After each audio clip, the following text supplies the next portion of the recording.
All right, everybody. Thank you for joining us today. It's Tuesday. It feels like maybe like the seventh Friday of the month. I don't know about you guys. So thanks for joining during this crazy time we're all going through right now. Wanted to share these two delightful people with you today. Robin Patterson, who we have been cheering on for years and watching her and the Cystic Fibrosis Foundation thrive for years. And our very own Otis Bolton, our VP of Psychological Strategy that we have on the team here at Turnkey. And what we wanted to do today is talk with you about a common theme that we've been seeing in the industry recently, which is what is the difference between a community and an event? And what are the psychological factors going into both, being a part of both and at an organization? And really, let's get into the nitty gritty of what that really means, especially during a pandemic when community is more important than ever. So with that being said, we're going to get started. I'm going to throw Robin in the hot seat for a majority of today. So be kind to her. Send in any questions that you have. I already have been told some people are going to text me to see if I can stay focused during this webinar today. You guys are going to be testing me out. And we're going to get started with kind of a different approach today. So what we want to start out with today is the end. What happened that made us go, we should have a webinar with Robin. So we're going to talk about the end result KPIs first. So Robin, what was the end result? Yeah, thanks, Kate. I'm happy to share that in our first year of hosting Rose Up, the end result was more than we could have ever imagined. And we reached nearly 1,500 people through donations and registrations, 500 just alone through registrations, and raised approximately $125,000. We also ended up with our first ever fully inclusive community fundraising event. There's no fee, no fundraising minimum, no physical or athletic requirements, and anyone could do anything to participate at any time from anywhere, a true DIY event. And the biggest win for us overall was that people living with cystic fibrosis were able to participate in an event together with no restrictions. Alrighty, so then we're going to talk a little bit about how we got here. So what happened before Rose Up became a thing? What was life like for you and your community? Yeah, so, how did we get here? And, why was it such a big deal for the CF Foundation? 125,000 may not sound like a lot on the fundraising spectrum, and 500 registrants may even feel low in comparison to other successful events. But really for us, it was about so much more than just how much we raised and how many people we were able to register. It was about the community, about people living with CF, and the creation of a space where they could be together and connect with one another on the same level in support of our mission. Now, prior to Rose Up and even prior to the pandemic, people living with cystic fibrosis have been following strict infection control guidelines to help reduce the risk of cross-infection. These guidelines impact how people living with CF interact with one another when attending our CFF events in the clinic and hospital setting, as well as everyday life. You may have seen the movie 5 Feet Apart, which gives you a glimpse into the life of someone living with cystic fibrosis. But people living with CF are asked to remain 6 feet apart from one another when attending our outdoor CFF events and even clinic and hospital settings. And we only permit one person with CF to attend any of our indoor events. The risk of cross-infection is just too great. Something sadly I think we've all become familiar with thanks to the pandemic. And so they follow strict guidelines to keep themselves and others living with CF safe and healthy and comfortable when attending our events. There's also been tremendous progress made that impacts the lives of people with CF in a positive way. People with CF are living longer and more fulfilling lives today, thanks in part to specialized CF care and to a range of treatment options. The life expectancy of someone born with CF today has doubled in the last 30 years. So thanks to these advances, our CF adult community is becoming more and more involved with the foundation. And until Rose Up, the only opportunity for people living with CF to come together was through an annual virtual conference, which is truly an amazing experience in itself, but serves a different purpose and does not include a fundraising component. So as we dove into the virtual event space throughout the pandemic, like all of us in the peer-to-peer industry, we began to see an opportunity, as did our community. With every virtual or hybrid event that we hosted, we saw more and more new people get involved, specifically adults living with CF and CF families who weren't comfortable attending our in-person events. Why now? Simply, I think because this is the first time they could be together safely and experience the event in the same way as others attending. And we'll probably talk about that a little bit later too. Yeah, so would you say it's safe to describe what events and things like that have been like for your community, and say maybe social distancing has always been in place for Social CF distancing patients? has definitely always been in place. We heard a number of our families even joke at the start of the pandemic that they made social distancing and mask wearing cool and had been doing it long before we were all required to. We even saw some of our CF moms take to social media to provide experiences and guidance to new parents sending their kids to school for the first time that had to wear masks. So yeah, they've been doing this for quite some time. It's just a part of what they're used to in their daily lives. Yeah, I know everybody is really tired of it. So I know that's probably something that they kind of related to when coming up with Rose Up. So so let's dive into it. What happened? How did Rose Up become a thing? Like, what was the order of operations of this thing? So, as I mentioned, an opportunity really did begin to emerge last year. And we were not the only group meeting internally at CFF that noticed those changes. Our community did as well. And inspired, motivated, and driven by a dream, and I could probably go on and on with descriptives for these individuals, but three amazing women living with CF came up with an idea. This thing, as Kate keeps referring to it, a way to bring people living with CF together in support of one another, right? And that's a key thing, in support of one another together, because they've not had this before, that no one will be left behind, and that we will keep working until a cure is found for everyone living with CF. Because the progress that we had made so far and have made as a foundation is truly impactful, where we're seeing people live much longer, healthier lives, but we don't have a treatment for everyone. And our community really knows that through and through and keeps that at the forefront. So it motivates them every day too, to want to get up and keep moving and want to do more for our mission to keep getting us to that point.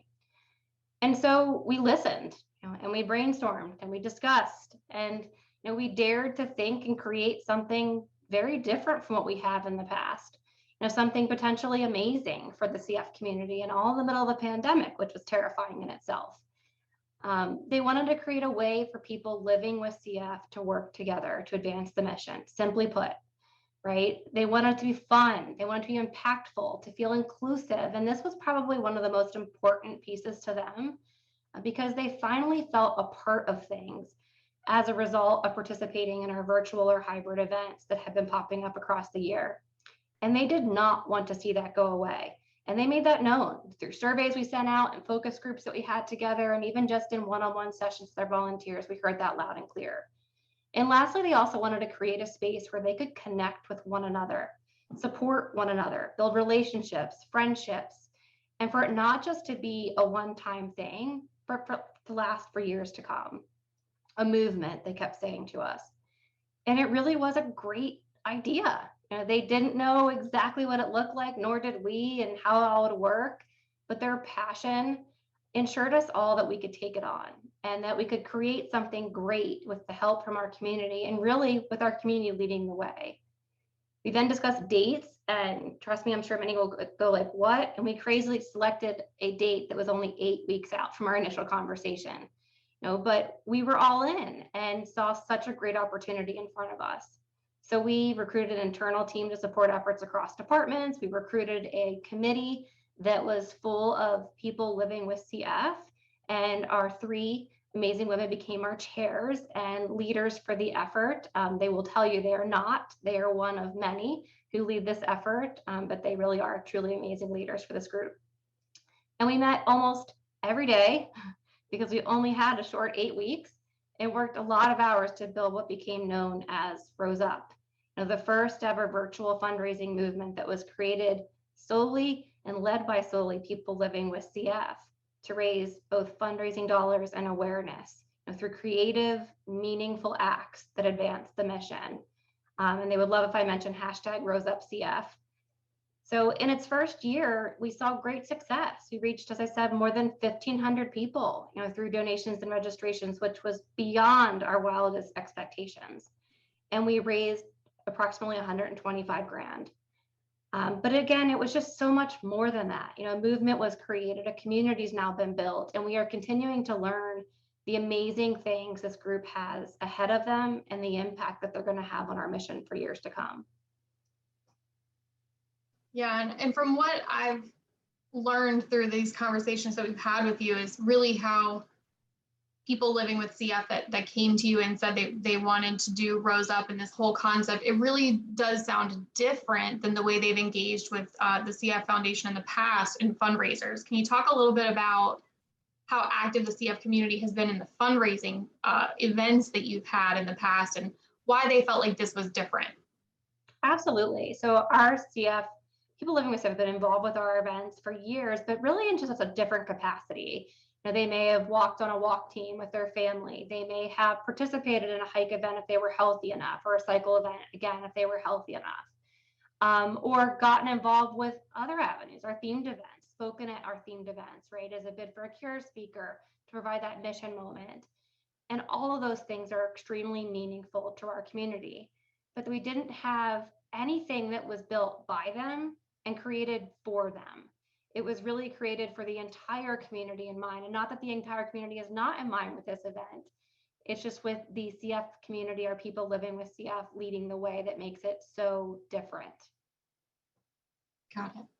Okay, so let's talk about what we learned here out of this. I know we could probably talk about this all day, but if we had to distill it down to some key takeaways on this event versus a community conversation that we're having, what do you think those takeaways would be?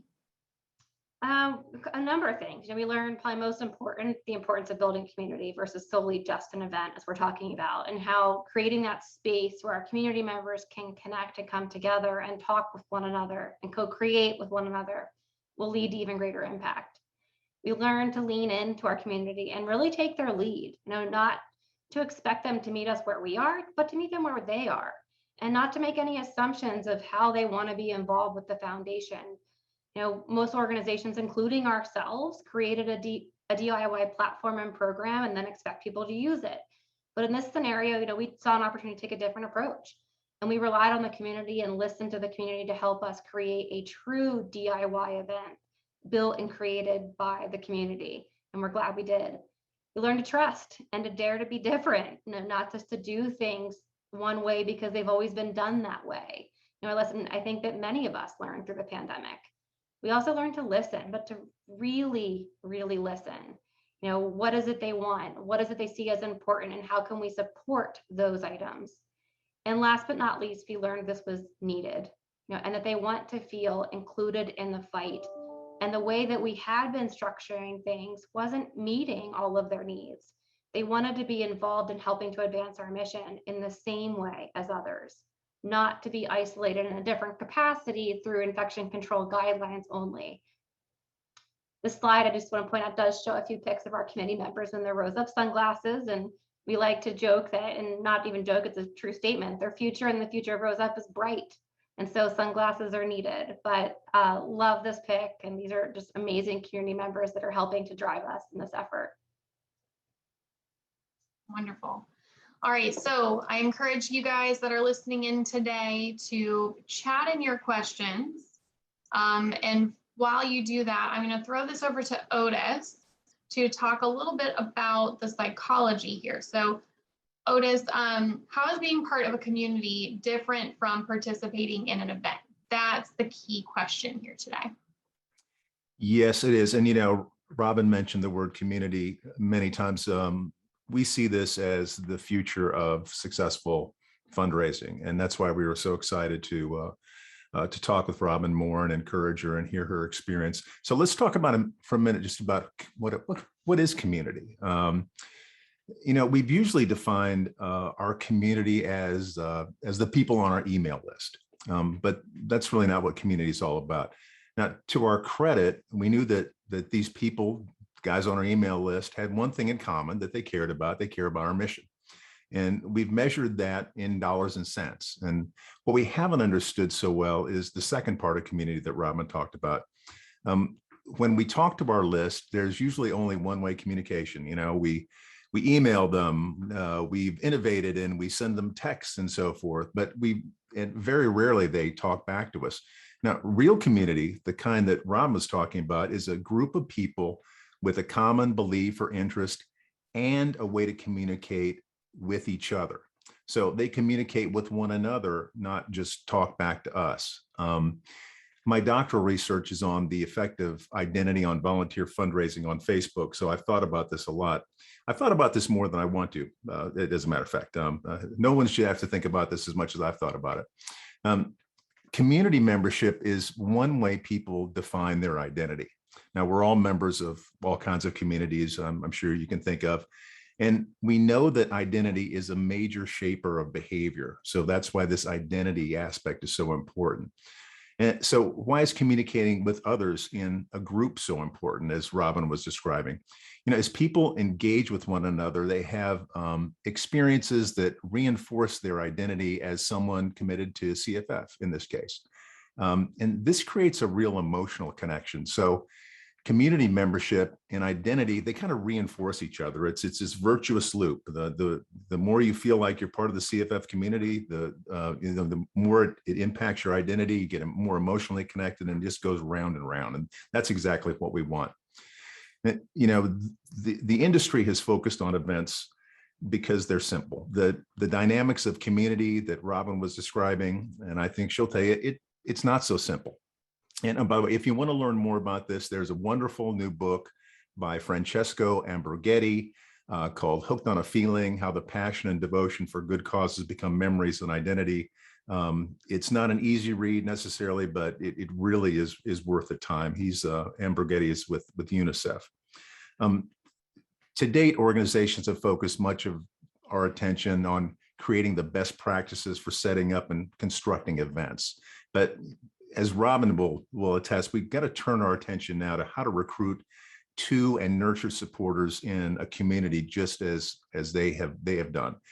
I think that COVID really accelerated this process. COVID taught us how important having a community is to fulfill our missions. Amongst our clients, the organizations that had organized virtual communities pre-COVID fared much better than ones who had to kind of go virtual from scratch. They were really behind the 8 ball and their bottom line showed that.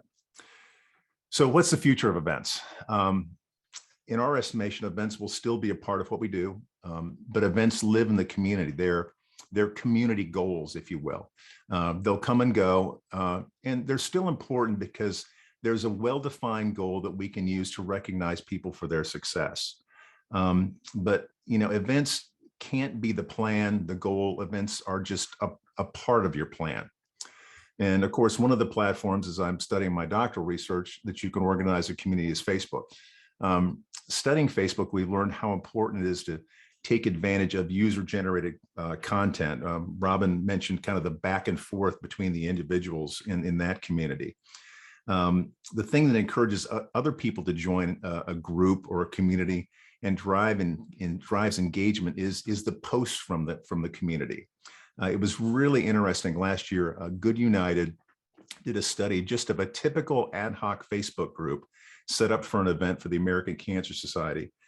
And they showed that group participants took an average of 20 actions. They made 20 comments or posts during each event.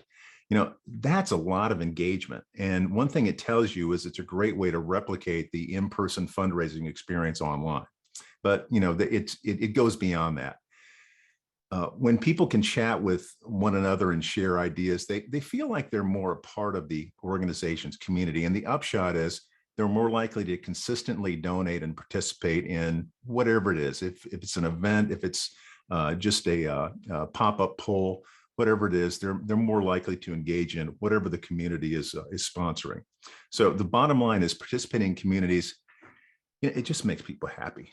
We seek out communities because they're satisfying for us, and delivering happiness by making things happen in a community and I think of it as like a secret superpower that successful nonprofits will learn how to create and nurture going forward. So I'm going to take all of what Otis just said and I'm going to dumb it down for the way I understand this conversation. So Otis, this is your chance to smack me down if I'm way off. But as I've been listening and engaging in these conversations for the past weeks, months, years, it sounds to me similar to like a neighborhood with an HOA, right? The neighborhood that you choose to buy a house in is your mission connection, the neighborhood that you've chosen to associate with, and you live there, and you might have an HOA that helps to provide that sense of community and engage with different things to basically create opportunities for everybody in the neighborhood to associate with each other, right? So you could have the neighborhood pool that could be really well supported. You could have, I'm just going to speak to my mother-in-law's neighborhood. They have taco food trucks come by all the time. They've got a Facebook group where they warn, if a cop is out there doing a speed trap, like they're all in it together, selling things on Facebook to each other, giving away things for free to each other on Facebook. And their HOA has done an amazing job of setting up those opportunities for them to engage with each other. But then there's also the HOA being the nonprofit organization in this metaphor.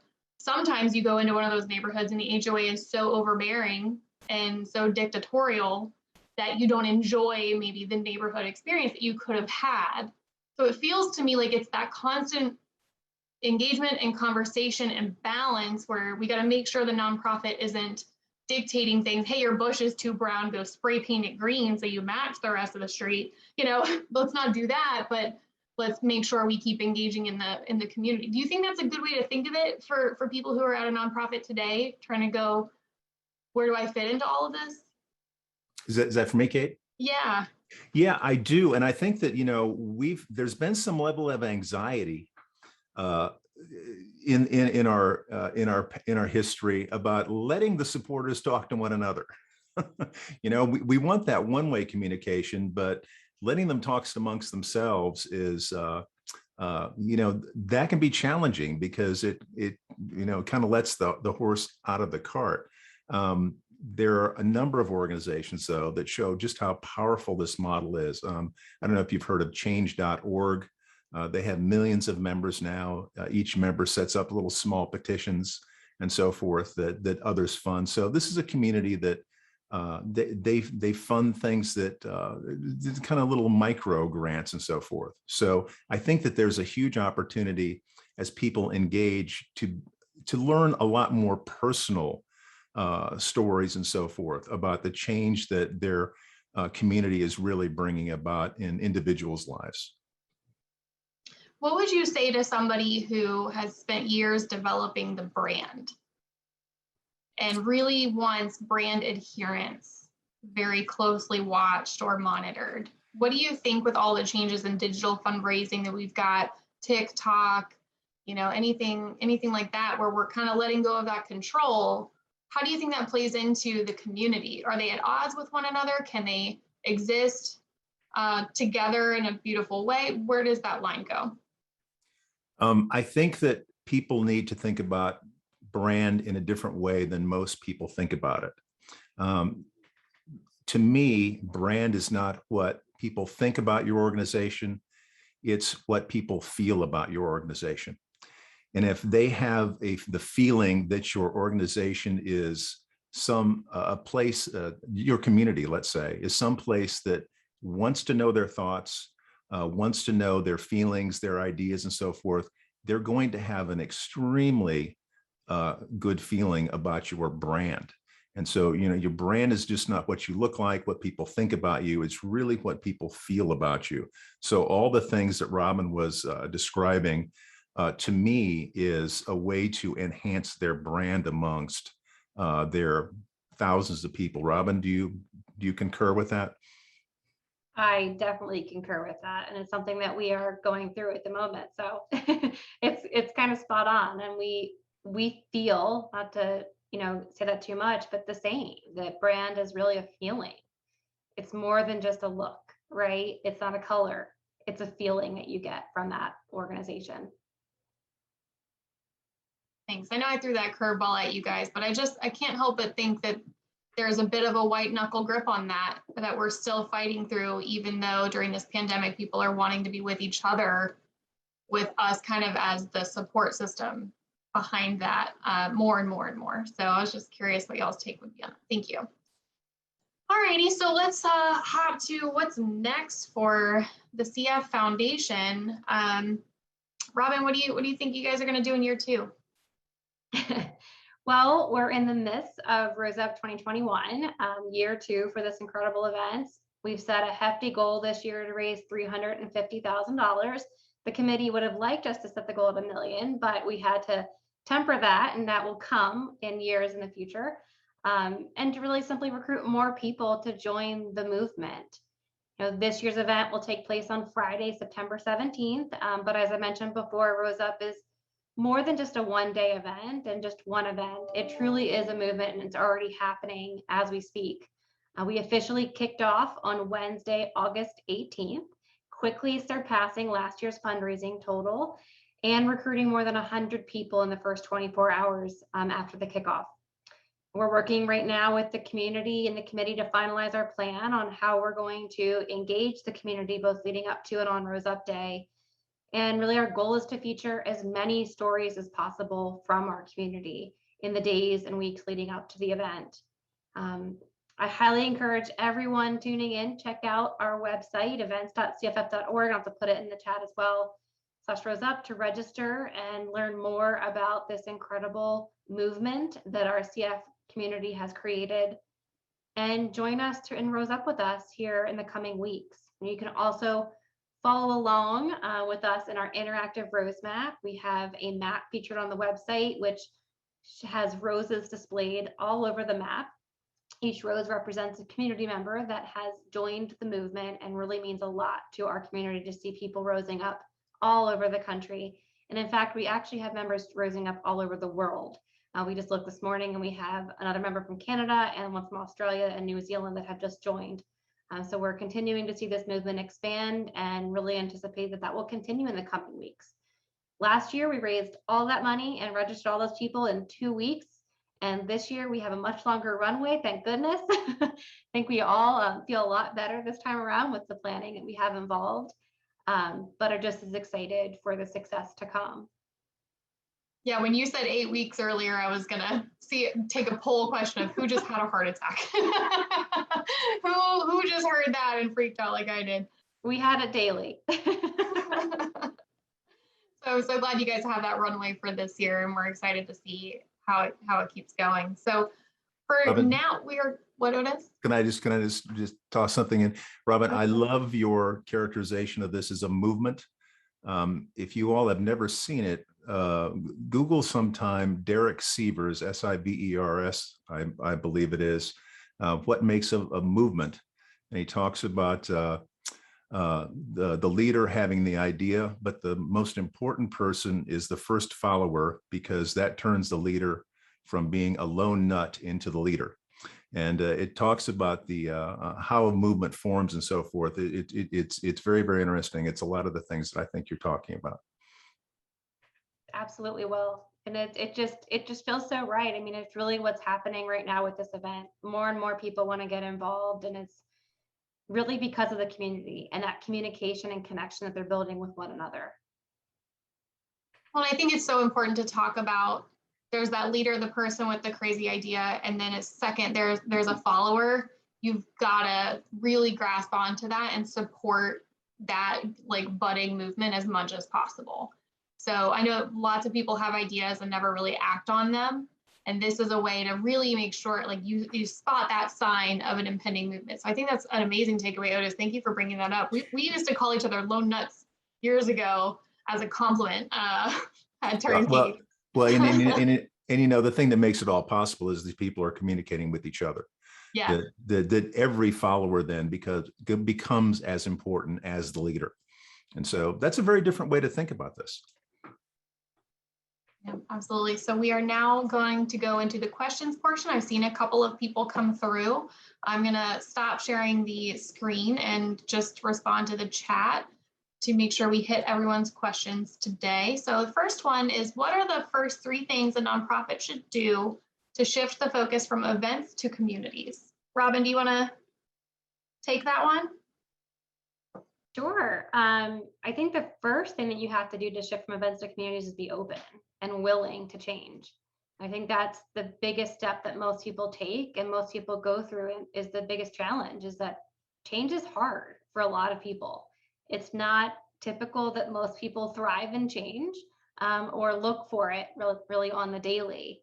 And especially, I feel like in the peer-to-peer industry, we've all been doing things a certain way for so long, it just feels natural.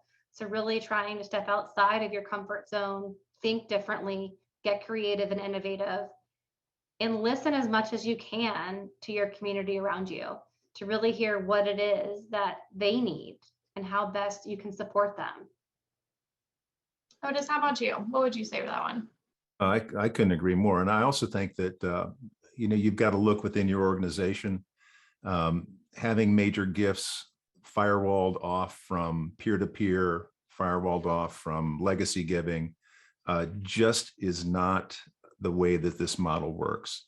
All these individuals are members of your community, and this is a topic for a larger discussion. But let me just toss it out. We really feel that the goal is not just what the last donation was, but you have to look at all of the people in your community and look at their lifetime value.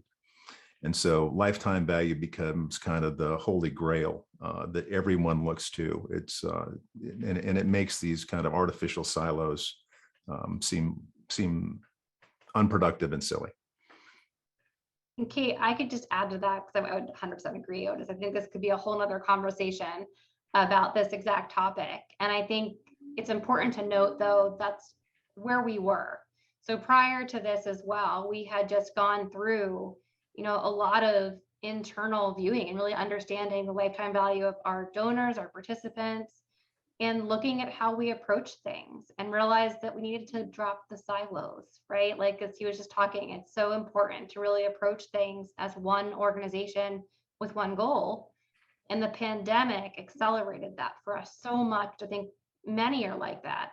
And we had to really just reposition ourselves and come together as one organization towards one goal.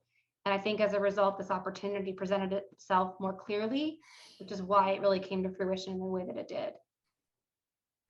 I feel like for me, this is really resonating with the big data and AI conversations that are happening in our world. We've got that phrase that we've all heard for years of "show me you know me," right?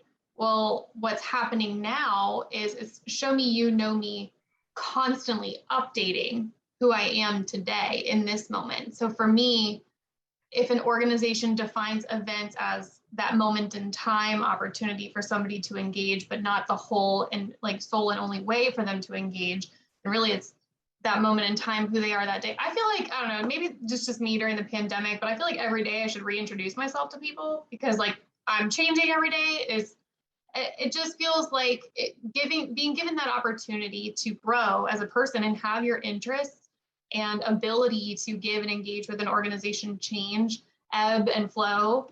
I could be, I might have started a family, and so I need to back off from my CF support this year, but next year I'm going to be back. Like, that doesn't mean give up on me. It just means not right now. Give me another way. And I feel like it's all part of that. We're circling the same drain with all of these tools, Hulu's and Netflixes and things out there. It's just a data point, right? And it's a way for us to help anticipate their needs a little bit more. And from what I've seen in the conversations that I've been having with organizations, is one of the first things a nonprofit needs to do to shift the focus is redefine the purpose of the events in the first place, and redefine those KPIs. Because if I'm a walk director and my KPIs and performance and pay and leave and team is all structured around just the walk performance, we're missing out on that opportunity to look at that bigger picture. Can you tell I've been on a soapbox recently? Alrighty, so next question would be, besides starting from scratch, what can an organization do to change the culture? So is there anything else you guys would add You talked about the first three things that they should do, but what is involved in changing the culture? I think another big piece would just be listening, really listening, and talking with your community. And what we mentioned even before is creating that space or opportunity for them to talk amongst themselves and for you to get out of the way and just listen.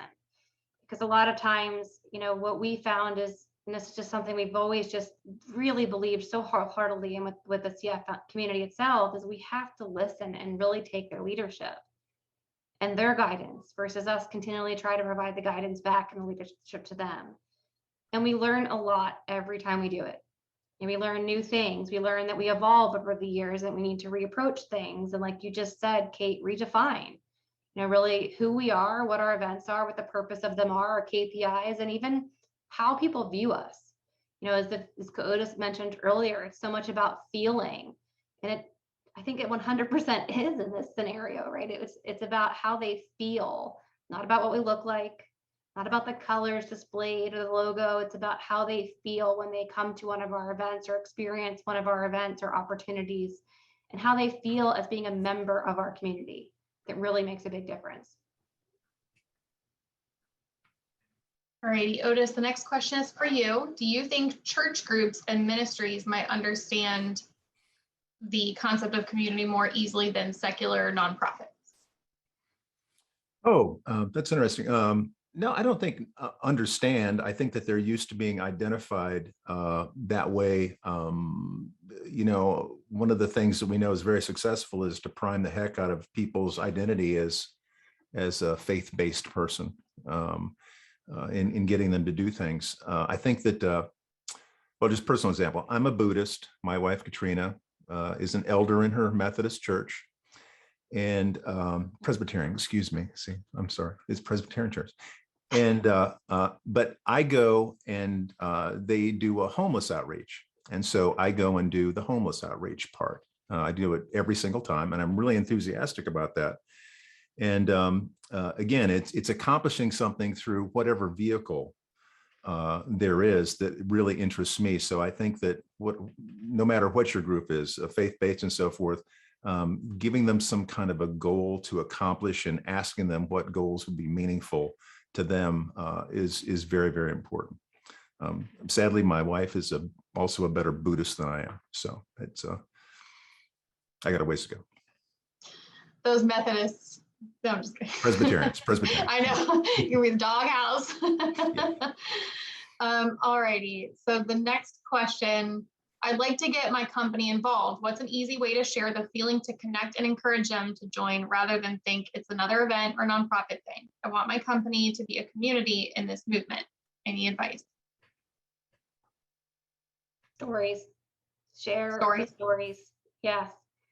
It definitely, at least for us, CF Foundation has always proven to be such an impactful thing to share when you're struggling with understanding something or trying to get somebody on board. And even with Rose Up, we secured our first national sponsor for the event through sharing a story and really providing that perspective on the impact through that story. Oh, I completely agree. And I think that one of the things that that events struggle with is, the ultimate measure of success is just the goal and the amount of money that we raise. I mentioned this organization, change.org. It's one of the groups that I've studied a little bit.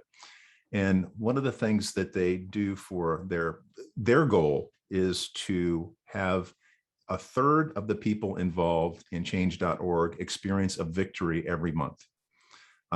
That's really significant, that people feel that they're changing the world and they're having victories. I think that that's what the purpose of stories are. As Robin mentioned, that these are these great stories of things that we're accomplishing, that our community is accomplishing because, we're involved and we're doing these things together. One element to the Rose Up story is, they came to you with this idea and made an ask of you. What can an organization do to make people feel comfortable with coming up with the idea and asking in the first place, right? Because what I don't want people to do is walk away from this webinar and go, well, no one's asking us if they can do anything, so we can't support them and do this tactic. What can you do to help foster those ideas?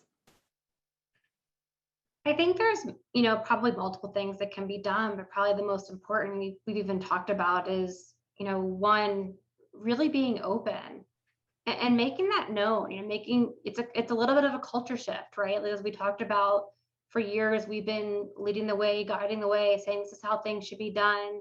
There's also been restraints, right, with the brand and how it's used. And I think it's really getting out of the way, almost in a sense, and being open and willing to really, really listen. Anyone can listen on a phone call or a meeting, but do you really actually hear when you're listening what's being said? I think is the bigger question you have to always ask. And that's when you really do start to get down to where things really are stemming from and what means the most, and that feeling that we're talking about, understanding, and then how that then translates to other things. But I definitely feel that through our listening power last year, and even in years leading up to last year, and all of the talking we were doing with the community, not at the community, also provided that opportunity for them to feel that there was an opportunity for them to share their ideas and take a chance and not be afraid, to bring something not just to a local chapter, but to the national level, because they saw that we were open and that we were willing to listen and take that chance. I think a lot of people would agree with that and feel that they are open and listening. But I've observed a couple of times that there's a fear of being too open and having the community start to feel like, oh, well, XYZ nonprofit doesn't know what they're doing because they keep asking me what they should do. So I think there's that balance to strike between being open and being a sounding board versus leaving it all up to other people, like still being that steady presence towards the mission that people are looking for, but being open. So if anybody struggles with that other extreme, let me know. We can talk about that offline. I want to get to some of these other questions. What is the best way to find the appeal to approach others in a movement? I'm sorry, can you repeat that, Kate? What's the best way to find the appeal to approach others in any movement?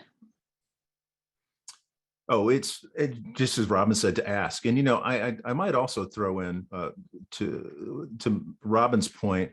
One of the things that I think is a very good idea is to ask people to volunteer to engage others, not just to fundraise, but to really become moderators in chats and all these kinds of things. To be kind of we want you to be a champion for CFF. And that means engaging other people.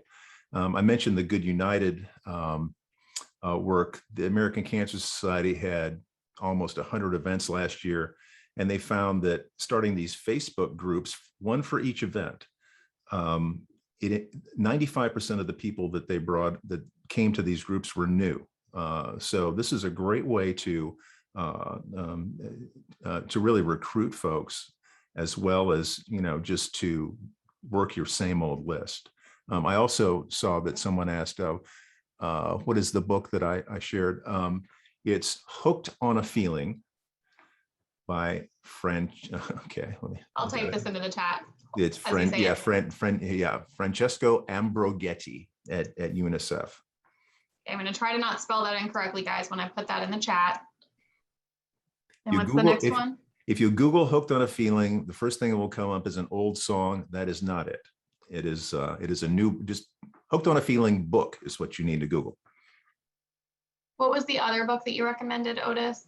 There were two that you recommended. One was not the Guardians of the Galaxy, Hooked on a Feeling one that I always sum the soundtrack to. I don't know, we'll think of it. Okay. All right, so are there tactical things we should stop doing or start doing to shift the focus on communities?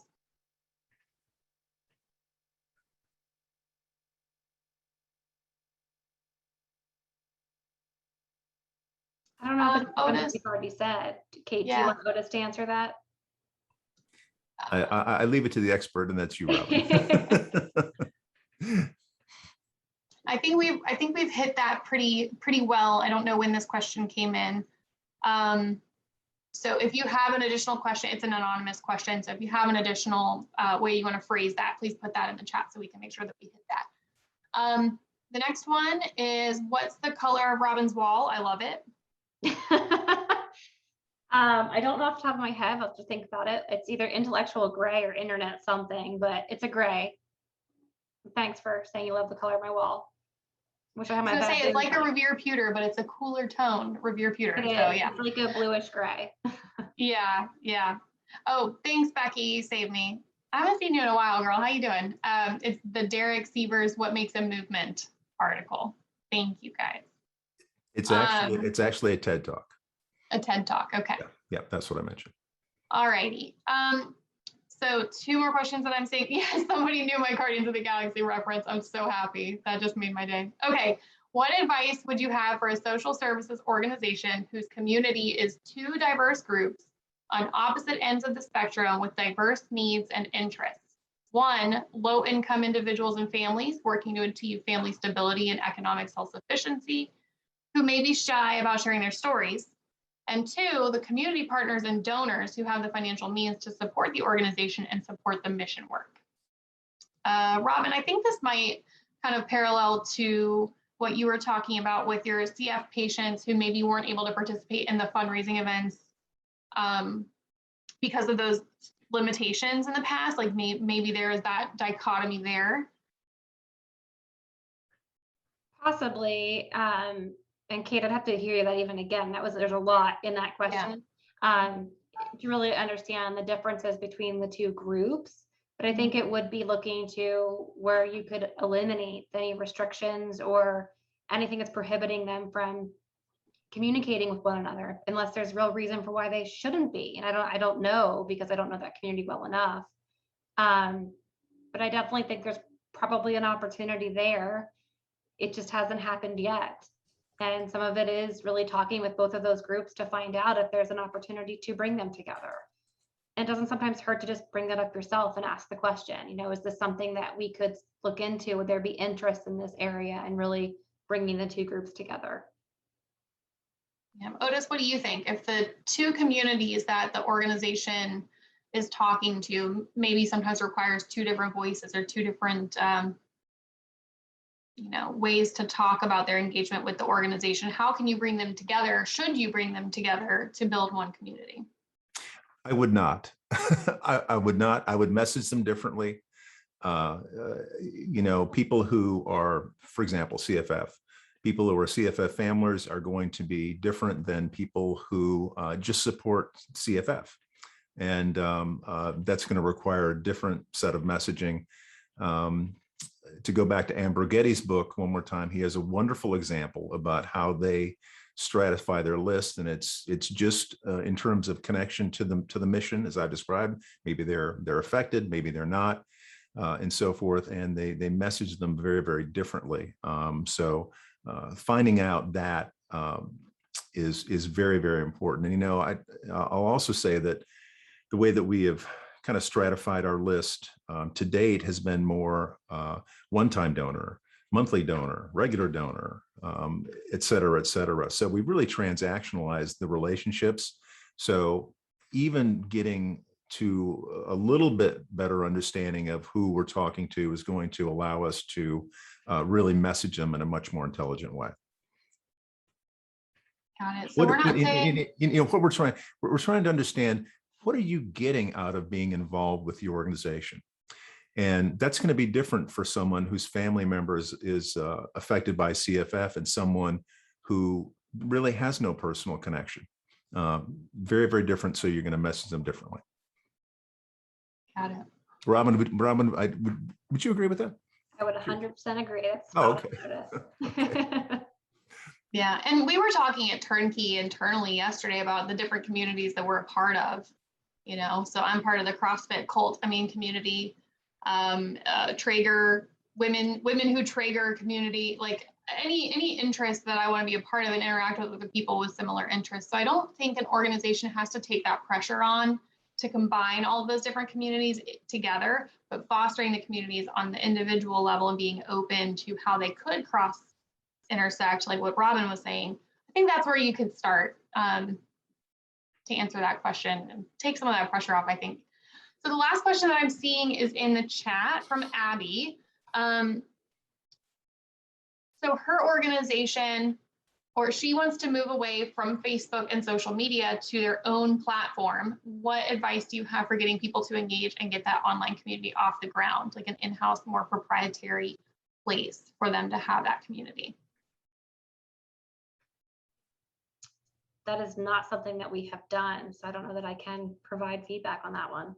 We're still utilizing social media, and that's really where we've seen this movement take off, is through not just national accounts that we have at the foundation, but mostly through personal social media accounts. And that community grassroots effort that occurs by working through personal accounts. Otis, what do you think? It's tough because, Facebook is where people already are. It's where they go to be social, and you're asking them to socialize. The separate platform just makes it more challenging because they've got to go there independently. I would ask them to, to bring a friend, to do all the things that you're doing on platforms like Facebook to get people to engage. But it's just a little bit harder to lift out of the gate. Yeah, to my knowledge, I don't know anybody who has done that successfully. I know that people have talked about it for years because of the fear of at any point in time, Facebook could change one thing and break all of our strategies that we've got inside it. But to my knowledge, nobody has really decided that it's still a good platform to get away from entirely. So Abby, if you successfully do that, hit me up. We'll have a webinar about it.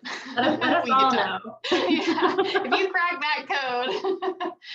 But for now, I think we've got a lot of great tools that people can use to engage with the missions that are important to them in their lives. So thank you guys for joining us in this opportunity. Otis, did you have something you wanted to add? No, I was just going to say Facebook is where the old people are, and the old people have money. So it's a good place to go. It's why do they rob banks? It's where they keep the money. So. And I'm the world's worst millennial, and I love Facebook, and I don't like any of the other things that I'm supposed to like, but that's me.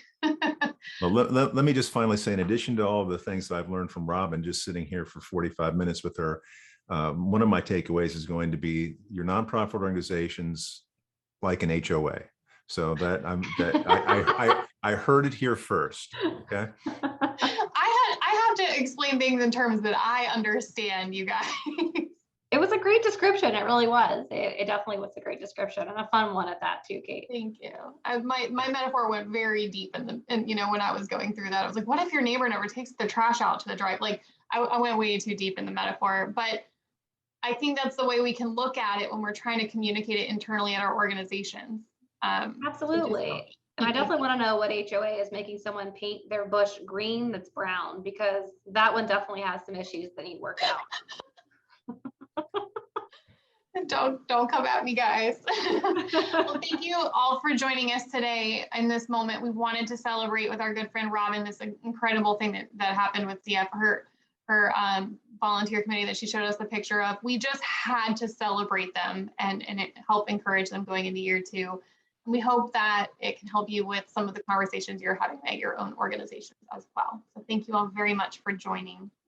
Thanks for having me, guys. It's fun. Thank you for joining. Bye, y'all. Bye, y'all.